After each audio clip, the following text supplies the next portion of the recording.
So welcome to Splunk at Genesco. Today we're going to talk about how we achieved a rapid ROI using Splunk to monitor our application logs. We're going to talk a little bit more about more than just application log monitoring. We're going to talk about some forensics that we're doing, as well as some apps that we're getting into. We're going to have plenty of time in here for questions, we think. So if there's some question you have along the way, feel free to raise your hand. We've also built some time into the end of it. So if you see something that you want more details on, feel free to either raise your hand anytime or just wait till the very end. We'll try to make sure we get to you. Before we begin, we have to show the customary forward-looking statement slide. Just make sure everybody's aware that anything we say may be forward-looking. So who are we and why are we here? So my name is Jeremy Haggard. I'm the manager of platform systems at Genesco. I manage a team of 5 system engineers who are in charge of the entire Windows infrastructure and everything virtualized at Genesco. I also lead the Splunk Nashville user group. We've got about 75 members there, and it's been pretty popular. We started about 3 months ago, and we've had a couple meetings, and it's been really, really good success. And I'm also the probably biggest role, a dad to my daughter Allison, who's there in her little Splunk onesie, and a husband to my wife Misty. So they're back home, and got my partner, Mr. Mike Nobles, here. Let him do a quick introduction. Hello, my name is Michael Nobles. I've been working at Splunk for a couple of years now. I'm a sales engineer covering Nashville from Atlanta, and I've been married for 26 years and really enjoy running the video team at church on the weekends and after hours. So if you have any video questions that you want to chat about, we can do that as well. So been working with Jeremy, and we put this together, which I think will be super useful for folks in retail and kind of seeing the different challenges and how we're using Splunk to solve that at Genesco.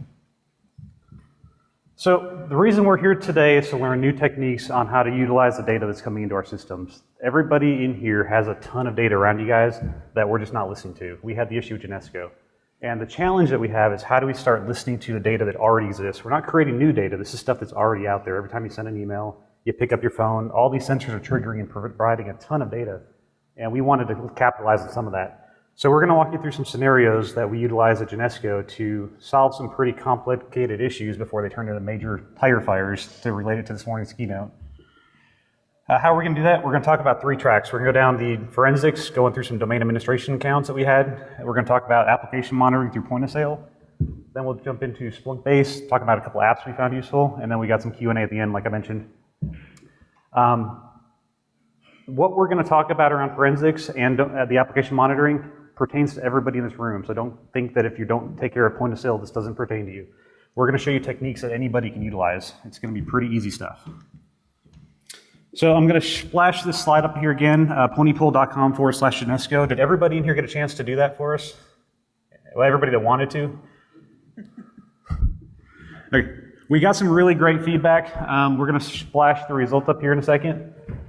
One of the questions that was asked was, who is Genesco? What brands make up Genesco? So let's see what the results were. Scroll down just a tad. Yep. So it looks like lids was the number 1. I assume it's the bags that we put out on all the chairs helped with that. But all the other brands had an interesting little mix there. The interesting thing about Genesco is all those brands are part of Genesco's family. So most people don't realize that we encompass that many brands. So it's a pretty interesting place to work.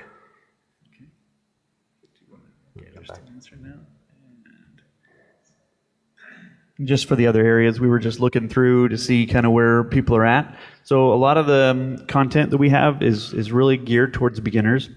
So if there's any folks that are in that more than a year that need to boogie, feel free to. But if you're in an industry that's very specific to having point of sale challenges or Active Directory type of admin management, that's a lot of what he's going to be showing about what we've done so far there today. That's cool. That should be it. Alrighty, so who's Genesco? We kind of talked already about it. These are the brands that make up Genesco. I think everybody's probably heard of Journey stores at some point. That really is our biggest brand. We've got approximately over 1,000 stores in the United States and Puerto Rico and Canada that make up the Journeys family. But then we also have Journeys Kids, Trask, Shoe, She, Little Burgundy, Lids. Basically, if you like sports, if you got a toddler, if you got a grandparent, we can basically cover them. And at Genesco, we want to make sure that when you walk in one of our stores, you have a good experience because you could be a customer for life shopping any one of our brands. So the last thing we want is to have a credit card failure, a point of sale failure, something that's going to give you a negative experience where you're going to not want to go into the next brand that we have. So we wanted to start paying closer attention to what's happening on the infrastructure. So let's talk about the Splunk environment. Mike, I'm going to let you run with this one. Yeah, so one of the beautiful things about sales engineers from a Splunk standpoint is that we are here to support you as customers in your customer success journey. So one of the things that your sales engineer will do is to help you kind of figure out, hey, how do we need to configure where the data is flowing from and where it's flowing to? So if you don't know your sales engineer, come find me afterward and we'll track down who that is. But for now, what we're doing at Genesco is that we've got some sources that are in the cloud from like point of sale type of systems, and then we also have the on-premise in the box in the bottom left. All that's flowing in. The current license today is at 100 gig, flowing into Splunk where we've got 2 indexers and a search head and then a utility machine. So it's not a ton of equipment for now, but we're at a point where we can easily scale the way we've got it configured because it's already in a clustered type mode. And then you'll see there's the different sources on the left that Jeremy's going to refer to when he's talking about how we're doing things.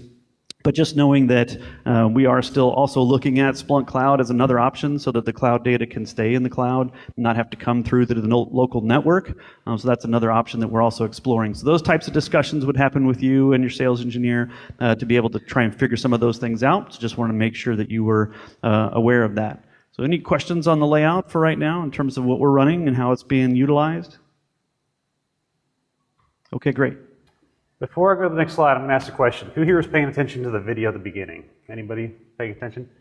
So what size foot did Abraham Lincoln have? Who got 14 first? Here. I think back there. So the one that said 14 back there, go ahead and raise your hand again. Was somebody back there? Pink shirt. And how long has Genesco been making shoes for presidents? Did anybody catch that? So it started in 1850 with William Fillmore. He was the very first president we made shoes for. So here's a wallet and a gift card. So we've got a number of things up here we want to give away. So if you have any questions, feel free to ask them because I don't want to bring any of this back with me to Nashville.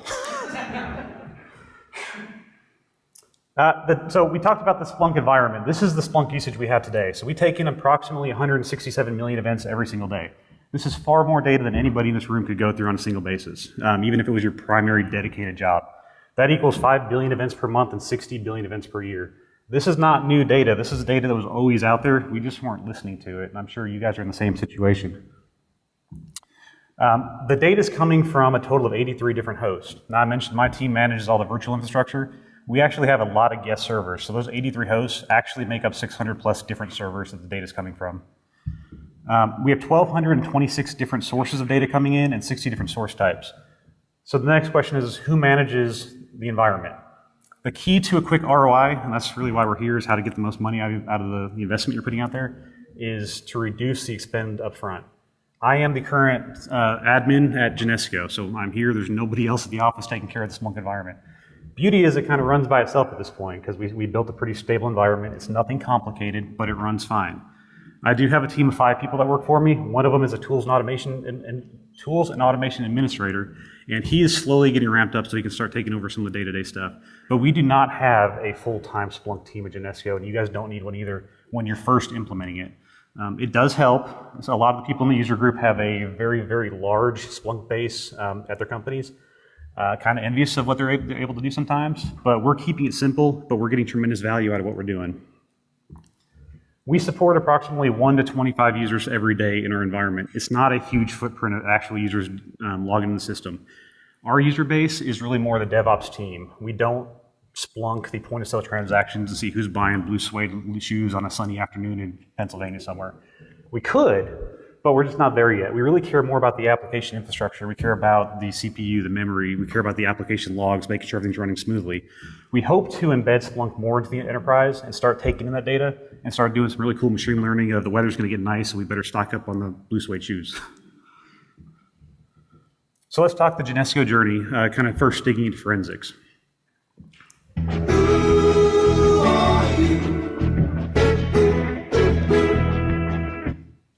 Trying to make it a little bit fun. Everybody in here is so somber. So this issue that I came into when I started with Genesco about 2 years ago is when I started, and anybody in this room who has any kind of Active Directory management under you guys probably can relate to this. We had a domain admin account. Anybody in here not know what a domain admin account is? Okay, good. If you didn't raise your hand, basically it's a God account for Windows. It can do anything you want to on your environment. And we happen to have an application that used to have a domain admin service account. Not the best practice in the world. The problem is we turned off that application years before I even started Genesco, but nobody thought to turn off that account. So when we were looking to figure out, could we turn it off, we were seeing that the account was being updated about every 2 weeks, and nobody could quite understand why that was happening. So we kind of started doing some digging. We looked at the Palo Alto and couldn't find anything. The reason, once again, is we're heavily virtualized, so everything was going through vSwitches, not the physical Palo Altos. So 2 questions came to mind. What would happen if we just turned it off? It's one of those, do you just pray that nothing breaks, or do you just do more research? Second question is what other service and applications may be using it that we don't know about? We already found one bad practice of having a domain admin account as a service account. What other bad practices may we uncover? So we started digging into it a little bit. And this is where we got a quick ROI. I'm going to fly through this timeline because I want to get to the application monitoring, but stop me if you have any questions. On May 4th, we started doing some manual digging. This was hundreds and thousands of lines of errors and trying to figure out where this account was coming from. We just couldn't figure it out, and I was the only one actually looking at it at the time. On, May 9th, we called Splunk up. We previously did a lunch and learn with them where they came in and they provided food for us, and they showed us what the product could do. We didn't really have a use case for it at the time, but when we came up to this problem, we thought maybe they could help us. So we called them. Same day, they got the trial license, we got the single server installation going, and we started collecting data. From May 16th to May 23rd, we started actually collecting and getting alerts on the user name that we were looking for.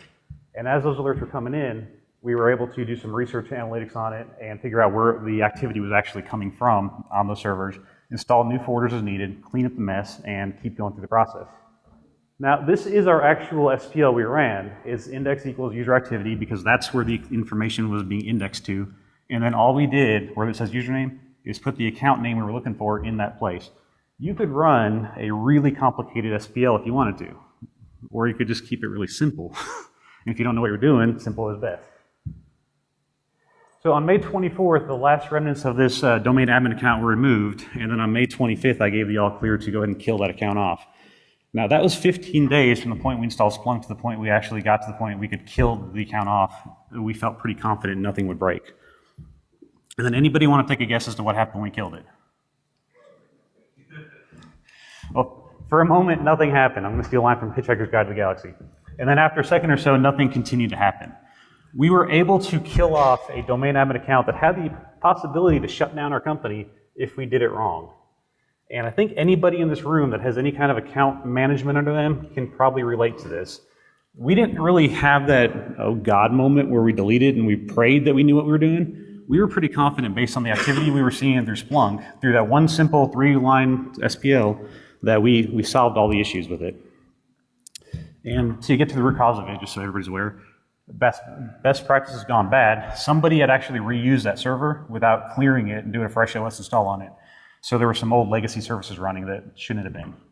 So we wouldn't have known that without Splunk, and thankfully it helped us figure that out. We do run that same SPL today, and y'all can do it as well too. I said y'all. From Tennessee, if you can't tell. Anytime somebody leaves the company, we can run that same query and figure out best intentions gone bad. Somebody leaves, they put a Windows schedule task out there, they've got something running, they decide to retire or quit. If we just kill that account off, we break that scheduled task, which may be doing something important. So we want to make sure we can address that go forward anytime somebody leaves. We're not looking for bad people. We're looking to make sure the company doesn't break when somebody decides to take another opportunity. So that's forensics. Does anybody have any questions on that? It was a very quick run through, but it's a very, very simple approach. We don't do enterprise security. We don't do user behavior analytics. We have the core Splunk package, and it's really working well for us. So let me jump into application monitoring. Big things have small beginnings. I like movie quotes. So I've been in IT for a long time. I know a lot of you guys have probably been in IT a lot longer than I've been in IT. But every major enterprise failure that's ever occurred has always started with one small event. And the fact is, most of us don't ever realize that small event.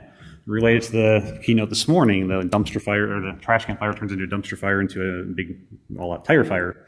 If we can start figuring out what's going on, then we can prevent those things from happening. You know, the other day at Genesco, we had a power failure and half of the enterprise went out. Had we have been monitoring that particular piece of our systems, we probably would have been able to identify what happened at the time to prevent that from even going down. So with Splunk, we're able to do just that. And our focus, well, my focus with it, is on the point of sale system. And I'm going to walk you through a real-time scenario of what we had. So this is when I first started Genesco. I'm sitting at my desk, and you don't need to read the entire thing, but basically, one of the developers sent me a message and said, we've got 63,356 lines worth of errors coming in, and there's no way to know what's working, what's not with that many errors.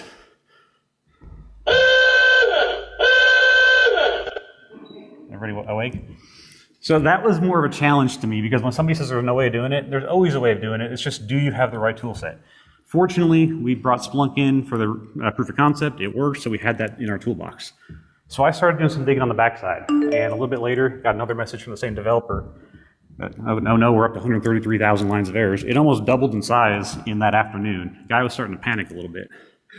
I'm still looking on the backside of it, and then a little bit later, get another message of, there's still a lot of errors being generated. Here's more logs, which was cool, because at this point, I pretty much knew what I was going to do.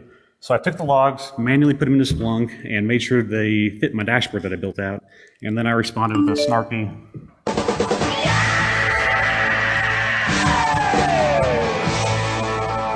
and the way we did this was, all we did is we listened to the machine data, and I'll show you how we did that. So I'm going to let Mike do a quick run through on the fields. Yeah, so if you're newer to Splunk, I mean, one of the nice things about this is to be able to say, hey, if I have this type of data that's sitting here, and this is what I'm trying to look at to figure out what's going on with these hundreds of thousands of errors that's happening within Jeremy's environment with his developer. You know, the nice thing here is to say, okay, how do I start to make heads or tails of this? So one of the things that happens, this is an actual log that Jeremy had to process for this developer. And so having the schema on fly concept, you maybe have heard that, maybe not, but the fact that we store everything first and then we apply the schema after the fact allowed us to go through and say, hey, at this point, here's what we're starting to recognize with what's happening in the system. So we can identify what's going on within the code base from a publisher that's being run. Is there a particular user ID that's happening across these point of sale type of devices that are producing these types of logs? And then is it related to a particular store number? So ideally here we started to then identify the fields, and this is schema on the fly where we fed some information into Splunk and started to ask the system about what we see going on. And then the correlation of that and actually putting everything together is where it gets fun, because trying to get to a point where you can actually see the connections on the data, see what actually is going on within the data, that's the power of Splunk from a correlation standpoint. So if I've got all these errors flowing in, there's ways that we need to now put those into buckets and figure out how to make heads or tails of what's going on. And so Jeremy built some really cool dashboards that he still even use today to be able to kind of show where they started and where they wound up. So Mike says these are cool. I call them hideous, but they worked. Basically what we did is we just listed the machine data. This is data that was, once again, already out there. I'm going to keep emphasizing that point. We did not create new data for this. We just took in what was already out there and we started listening to it. And we built this dashboard. And what this dashboard did is it allowed us to prioritize what's happening. Because I was able to go to the application developer who said there's no way to know what's working and what's not, and tell him these are working just fine. Don't worry about these. Maybe you should hit this one up here that's 405,000 errors. Because if you start focusing on the big buckets, then those are eventually going to start taking care of the little smaller buckets on their own. We can look at it again at a later point and then kind of reprioritize based on where we stand. Did it work? Well, I think it did. Because we were able to get to the point where he didn't have a clue what was working, what wasn't, to a point where everything was green. Now, this isn't a fantasy world. We are in a production environment. This doesn't stay green. It'd be nice if it did. But what we're able to do now is we're able to take the new code that they could develop, put it in our QA environment, point Splunk at it, and make sure these buckets don't start filling back up. If they do, then we know that the developer forgot to check something in, something got missed, or maybe there's redundant packages running causing some other issue. But all we did is we listened to machine data, prioritized, told the developer what's going on. Creating a dashboard like this, once again, keep it very, very simple. If you never built a dashboard, that was my first one I ever built. It was a very easy process. To do it, all you got to do is first identify the specific errors you want to report on. You can do that by looking at the raw logs, the events, or the Splunk stats tab. Second step, build the SPL for it. Hopefully everybody here knows what SPL is, but that's the search Splunk language that they use. This is an actual SPL that I use in one of those fields. It's just literally index equals AWS prod. Once again, that's where my data lived at. Show me all my errors, and then show me this particular error. Is it most optimized? I don't know, but it worked. And then step 3, save the result as a dashboard widget, and step 4, repeat it. The key is keep it very, very simple. Don't get caught up on you need an 18-line union query. All we did is we identified that every single error we cared about had the word error associated with it. Once we did that, we then were able to figure out the next set of keywords we wanted to focus on. So as you're going through it, how do you make sure you hit every single log? Well, it's a very, very simple process as well. You take the exact same query, you do it through exclusions. So index equals AWS prod error, that's going to give you every single error that's in your log files. And then all I do is add the word not in front of the error you're looking for. So that way you get every single error except for that particular one. So in this case, you don't get the HTTP status code 404. And you can just keep adding a whole crap ton of not statements to it. So I had about 47 of them at one point. Mike told me that's not the most efficient way of doing it, but once again, it worked. Yeah, so it's not necessarily, it's an efficiency thing for trying to figure out, not, if you think about it, is asking Splunk to go through and run a search and give me everything back and then throw things away. So if you're thinking through, hey, how can I make this more efficient, then dashboard componentry where I'm looking for error and something specific means just go grab that one particular thing. So if you go to a session and they're trying to say, hey, how do you make your Splunk queries run better, your searches run better, don't do this. But in this case, the idea is that this is exactly what we needed to do in order to say, hey, we've got this set of errors, now we've bucketized that, let's ignore it. So don't think that everything has to be hard and fast rule. Because this worked for us, trying to figure out exactly how to narrow things down and bucketize all the errors, this worked great. Now, would we leave that in production? Probably not. So there's better ways to then take chunks of this and have each one of those dashboard panels run more efficiently. But there again, in 6.5 and beyond, we are continuing to increase the ability for the optimizer to recognize some of this, and where possible, we'll convert it into a better search. So just so you know that that's kind of what's happening under the covers there. So this is one of my favorite slides, because every end user has ever told me this always happens. Anybody in here ever hear that from your end users? One person. I think the rest of you guys are just not paying attention. So every time an issue ever occurs, you're always going to hear this always happens from some end user somewhere. It's going to happen. So using a simple dashboard like this, you can help uncover some truths. And I'm going to give you some quick truths. So sometimes we don't get the whole truth. That is the number one truth. Somebody tells you something going on, they're going to leave out some details that they don't want to admit to. They installed something, they did something they shouldn't have done. Step 2 is emotions get in the way when you go across teams. How many times have you had an application issue and you blame it on the network team and they want to throat punch you because it's not a network issue? Never a network issue. With the data in hand, it quickly gets you to the actual issue. It allows you to focus on the problem and not the perception of the problem. And then it's hard to argue with factual data. It's probably my favorite quote that I've put on these slides. Because people will try to argue with factual data. But if you build a dashboard like this, you can kind of prove that they don't know what they're talking about. So this was a real use case for me. Somebody said my application's not working. I whipped this dashboard together real quick. I showed them almost 3 million times it worked fine in that 1 day period. I showed them 536 times where they had some issues with the application code. And I showed them 3 warnings that their application threw. Looking at the little timeline down here, everything worked fine up until this little point. So the misnomer that it always happens is easily disproven through a simple dashboard search. Once again, these are very, very basic queries that we're running. So let's walk through a real-time example of it. The system never works. So this is a day in the life of our point-of-sale application. Who in here can spot the problem? Somewhere in here lies a big issue. It's a trick question. You want to give him something? Sure. You're wrong, but we'll give you something. Anybody else want to take a guess? You're wrong too, but that's a good answer too. Front row.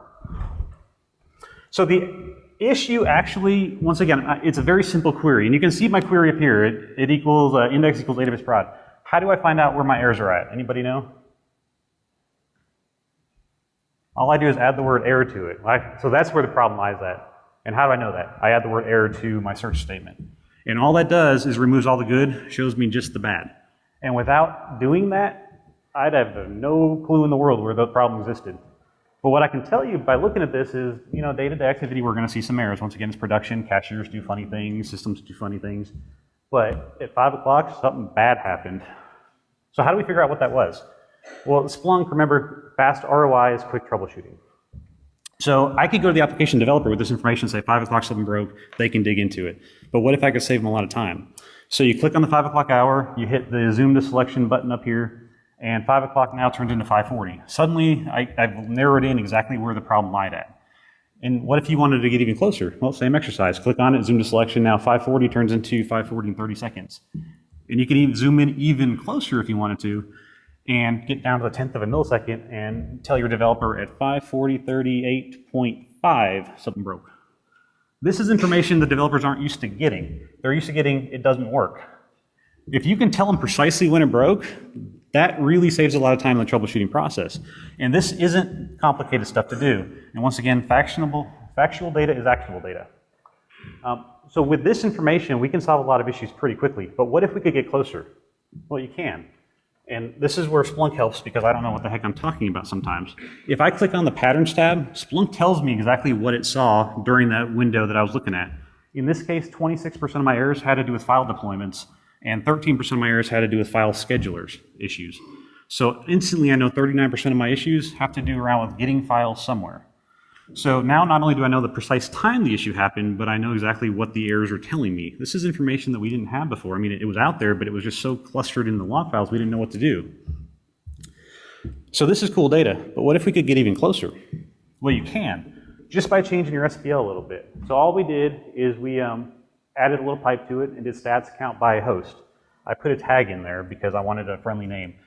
We use a naming convention. Servers aren't exactly understood by our executives when they're serialized. So we put tags on them so that they knew Johnson Murphy, Journeys Canada. It was very easy to see who was impacted instead of just seeing a server name. So not only now do we know exactly what happened, we know exactly when it happened, but we now know who it impacted. This is phenomenal data that they're not used to getting, and it only took me about 10 minutes to come up with all this. And what we were able to deduce by that is we didn't really have an issue. How do we know that? Because this was our new point of sale application that we're still developing at the time. And none of these organizations actually had that application yet. Only one of our organizations did, that was Little Burgundy up in Canada. So the fact that Little Burgundy's not on here is a good thing. The fact that these other ones are on here is a bad thing. So we were able to go to our ESB team and say, what did you guys do? You sent some files somewhere that they shouldn't have gone. They realized there were some code issues. They fixed them, and the issue went away. But we basically were able to, just through, I think it was 5 or 6 words, figure out exactly what was going on, who was impacted, what time that occurred at. Nothing complicated. And what we did, anybody in this room can do with your applications. You just got to know what keywords to tag off of and just replace my error with whatever word you're looking for. It's a very, very simple process. Any questions? Did you have a question? No? So we'll briefly shift gears here from the point of sale area into one more topic that's of great interest, especially for the efforts that Jeremy's doing, is the area of apps. So just for those that may be new in the room, if you have not experienced apps, I always like to give the quick definition of them just so you kind of have a baseline to work from. That way when you see what he's about to show, it'll make a little bit more sense. So most folks are familiar with their smartphones if you have a smartphone, and the fact that you have an app that runs there is this idea that the app runs some set of code that is there to make that phone do what you need it to do. The concept within apps within Splunk is the fact that it's a collection of configuration files that make the Splunk engine do something. So it doesn't necessarily have the exact same parallel. I get a lot of questions when I'm first working with customers and they say, hey, I'm concerned that I download some app from the App Store and it's going to run something crazy. For the most part, I would say 99% type of thing, our apps that are out on the App Store are not really running anything from a executable standpoint. They may run some scripts, but most of the time it's just telling the configuration files that Splunk needs to understand the data that's flowing in. There is a slight designation between apps and add-ons. And so if you see TA or technical add-on within the App Store, that's more for processing data as it's coming into Splunk. And then if you see an app where there's actually an application, that would more than likely have reports and dashboards built into those from a visualization standpoint. So if you hadn't heard that designation, that was good information for me to know when I was first starting out in Splunk as well. So just wanted to call that out. So what Jeremy's going to take you through is some of the apps that he's using in his environment and a custom app that he's also built so that you'll get some value out of seeing how that works. And then if you have any other questions, feel free to just raise your hand as we go along, because I think we'll have a little bit extra time at the end. So I'm not going to spend a lot of time on these. If you want to talk after the fact, I'm happy to. And the reason I want to spend a lot of time is because these don't pertain to everybody in the room, so I don't want to bore you guys. We do use Splunk app for AWS. They mentioned it this morning in the keynote. I think they did a really good job at it, but the highlights of it are we can see our topology, we can see what's changing, we can see our billing forecast, and most importantly, it does some really cool right sizing. So it lets us know when we've overpowered a server, and we can actually scale it back or increase it depending on if we need more performance out of it. It saved our organization because our point of sale system is hosted in AWS, and we really, really overpowered it when we began because we didn't want to cause issues. So now we can start to scale it back. If you use Linux or AIX, the Nmon by Optimus is a phenomenal app for getting your CPU, your memory, your performance, your services, anything that's running on the box, that's going to give you some really cool information on. The Splunk app for Windows is basically the same thing, but it does it for Windows, and it gives you some really cool insights into just anything Windows you could possibly want to know, from users to system logs to just everything in general. The website monitoring, so we are a big e-commerce platform. You all know the number of brands that we have behind us now. We want to make sure those sites all stay up and running. So the website monitoring just lets us plug in a couple sites we want to monitor, and then we have one baseline that we know is always up and running. And if everything goes down, we can blame the network team. If one site goes down, then we know that we got to get the right person involved in that process to get it fixed. Very simple to use, very easy, huge ROI on our side, and it's the most basic app we actually utilize out of the box.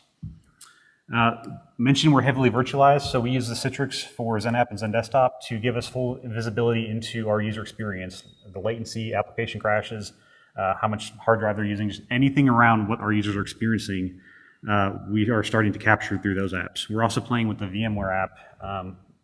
One of my guys is actually testing that in our dev environment today to give us even more visibility into the entire VM infrastructure, so that's pretty cool stuff.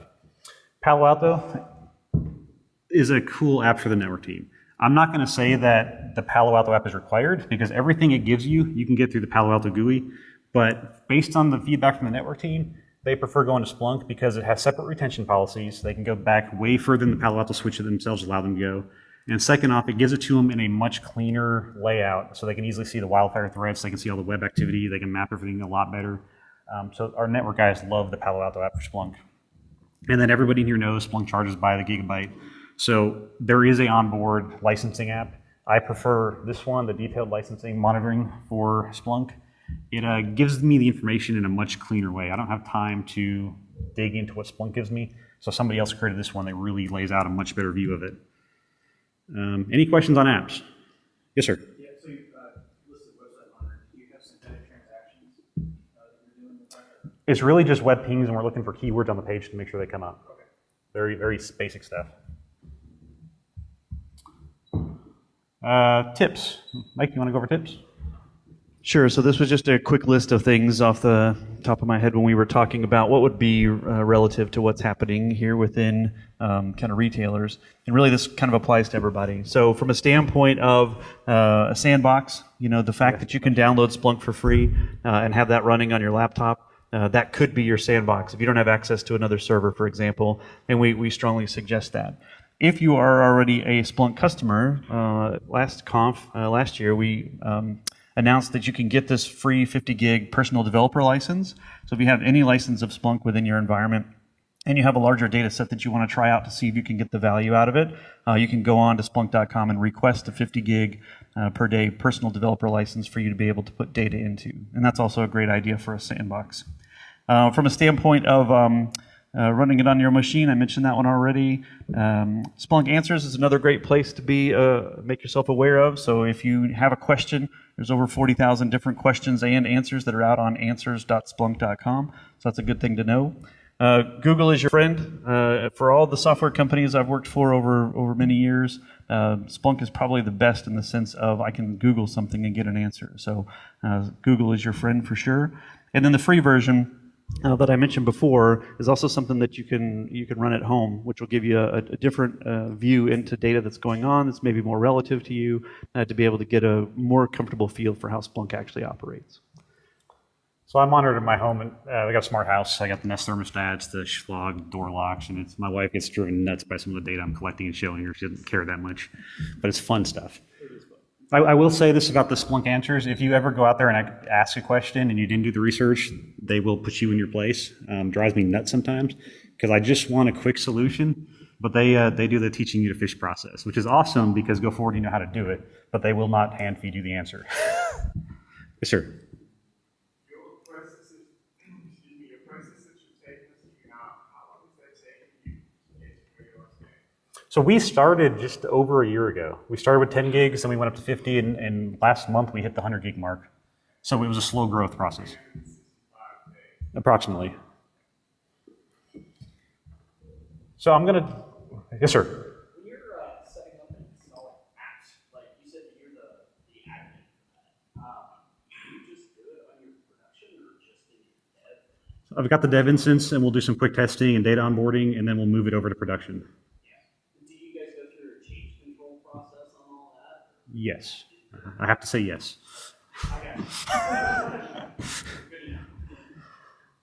Okay, I'm going to jump into custom apps real quick. I'm going to fly through this one because this can really bore people.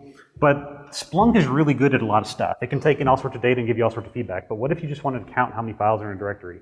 It doesn't do that very well without actually ingesting the entire file. And there may be other ways of doing it, but I couldn't figure it out. So I wrote a quick custom app, and that's one thing Splunk is cool at, is you can whip up a quick script and have Splunk run it and start indexing the data that comes out of it. So high level, what we did, we built a custom app that will count files, look at file permissions, and do some MD5 sum checks just to make sure the files are intact and their integrity is there.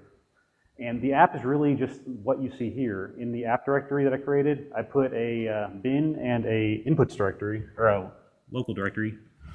And within each of those, in the bin directory, I created a shell script that runs on Linux. All it does is looks in directory, counts how many files are over an hour old, and then outputs the file name and how old it is. And it puts that out to a log file. The next line, the inputs.conf, basically just tells Splunk, run that script that's up there. And then the next line says run it every 900 seconds, which is every 15 minutes. Third line, monitor this log file, which happens to be where this is outputting to. And then the fourth line is tag it with the source type so that when I'm searching, I know that this came from this area. This is my entire app minus the shell script piece, which is another 3 lines of it. You can get really complicated, but you don't have to. Once again, quick ROI, quick wins. Any questions on custom apps? I know there's a high level. You can get really in the weeds on that. And these slides will be fully available for download, and if you want to see them again, let me know and I'll splash them back up. So in summary, we talked about how we're monitoring domain admin accounts. We solved a couple issues before we actually broke things. We talked about application monitoring, which y'all can do with any keywords you're looking for, and then we went over some apps that we're utilizing. Any questions that you guys may have that we haven't answered yet?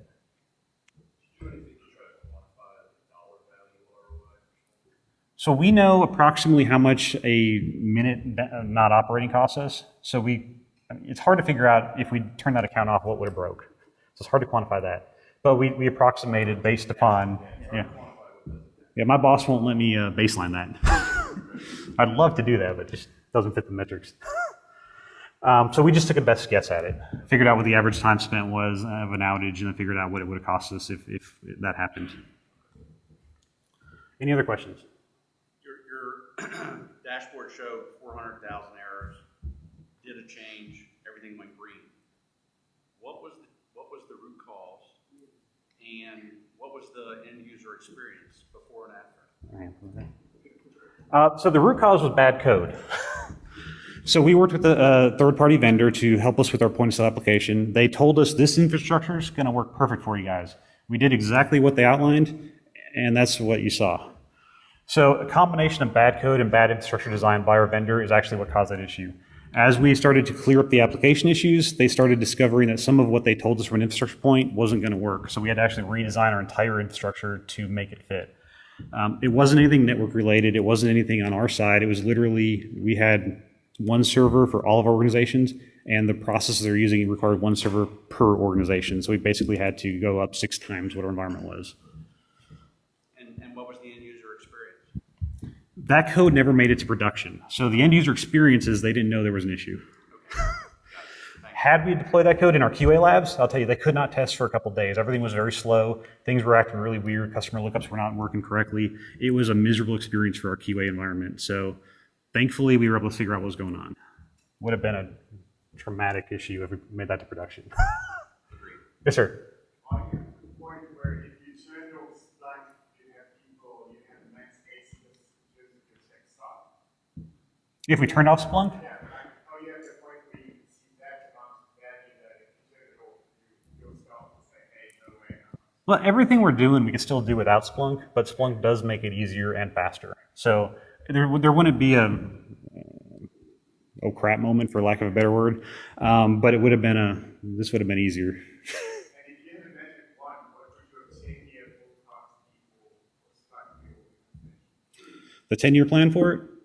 I'd love to see it everywhere. So on the infrastructure side, from network to us to even our store ops guys, would love to see it integrated everywhere. We really want to start counting customer data because everybody knows mall traffic is down. And as we can start to sense the users coming into our store, or the customers, not users, we want to get a feel for what they're buying, what the weather's like, what's drawing the customers to the store. So the more data around our customers we can get, the better off. Right now, we're just looking at basically computer server performance. We want to go far beyond that. Any other questions? Yes, sir.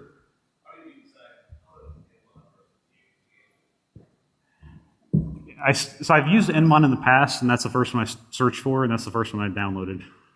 It's not a very good answer, but what's the other one you mentioned? Okay, I'll check that one out. Any other questions? Anybody want some stuff? You mentioned before, how many point of sale systems did you say you were pulling from? So we're not pulling from the point of sales directly. We have over 2,700 stores. So if we monitored every one of those, each store has minimum 2 point of sale registers. We are pulling from the central servers though. So every store replicates up on a real-time basis to a central server, and that's where we're getting all the data out of. Mike, if you want to start, just if anybody wants free stuff, just come on up here. We'll give you something if we have any left. That's not real time though? It's near real time, so it's about a 15-minute lag at the maximum. So we know within 15 minutes what's going on, as long as the network's not down, and that never happens. Yes, sir. You have a dashboard of all zeros. How do you know the dashboard's not working? That is a great question. So if you remember that one slide I showed, I've got a couple dashboards, and this is the one I actually, where'd it go? Thank you, animations. This one. This number right here is the good events. This number is the bad events. So as long as one's got numbers, I'm in good shape. Any other? Yes, sir. We all use the point of sale for controlling how it's working and that stuff. So I think they use Nmon, NetHogs or something to monitor point of sale, and that feeds into a different system. We're at 100 gigs today. We just upgraded from 50 to 100. So we're trying to figure out how much data from our point of sale registers themselves we can feed into our system. Because, for example, you can use it for I don't know, find out which item is selling. Well, that's the beauty of how our point of sale works, is everything does replicate up within 15 minutes. So we can still track sales, item inventory, all that fun stuff through the central server that we're utilizing. And last night, I had issues with it, but last night I got DB Connect working, so I successfully connected for the first time to our central database. And we're going to be doing some pretty cool stuff like that, so we can start reporting out on out of stocks and fun stuff like that. Any other questions? Yes, sir. You mentioned that you saw this stuff for not in production, and that's how you guys determine the error ahead of time. Do you guys have pull in stuff from all of your environments, dev, QA, and staging? Yeah, I don't think you can actually see it on that dashboard that I showed, but at the very top is a selector for which environment you want, whether it's local, prem. Yeah, I think I cut it off on this one. But all of our environments are represented through a drop down the very top, and you can do dev, QA. We've got a third-party QA, and then we've got our production environment, and then we've got a local production environment. We actually got a lot of environments out there. So you can just choose which one you want, or you can choose all of them. And your scope of Splunk is all of those environments, like that's just your standard, everything that's going on forward. Pretty much. That's how I like to do it. How do you segregate it now? Like, just by index Yeah, so all of the environments feed to either a dev, QA, they all go to their own indexes, and then each server in that environment has its own host name that we can tag off of. Any other questions? Good questions. Anybody want a backpack?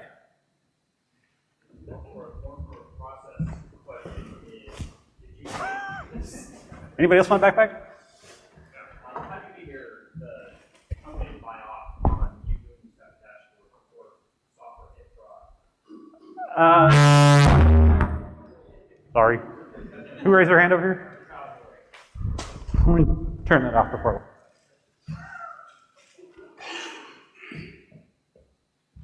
That was a Back to the Future moment. What was the question? Scared the crap out of me. Company buy off the process of you using dashboards before software hit production environment. So you just do it and start. We basically just proved that it would work, and they bought into it. It wasn't easy. We started with 10 gigs at first. It wasn't a huge investment. But once they saw the power of this, that it would actually prevented a massive failure at a point-of-sale environment, they kind of went all in. I'm at the point where they know this, they use it, they just, yeah, exactly. They just push stuff in the prod anyways. So from a business perspective, process-wise, I'm trying to figure out how to stop that from happening. It's really just show what could go wrong. I mean, I can't tell you what's going to happen if we deploy this to production, but what I can do is I can tell our executive team that this represents one store in QA. If we got 2,700 stores, multiply that 2,700 times. If you want that risk, go for it. I'm not signing off on it. And don't yell at me later when it doesn't work. Since you guys did a rapid implementation of Splunk, we also did, and we found that our indexes, our source types, and everything was chaos. That are really hard to search through. Did you guys ever go back and clean that up with an architecture plan? So I've rebuilt our Splunk environment about 4 times, trying to figure out how I wanted it. Started with one server, and then I came to this conference last year and I learned about indexers and clustering and all this fun stuff. So I went back and I turned it into like 12 different servers. And then I realized that was not right. So I came back and I cleared it all out, did it again. For now it is. So it's not, like I said, not a full-time job. I manage a team of application or system engineers. So for me, I don't get a lot of hands-on time. It's about 25% of my week right now I play in Splunk. And that's the benefit we're getting out of it today. So we are over time right now. I'm happy to continue answering any questions you guys have, but I don't want to keep you to your next session if you guys need to run.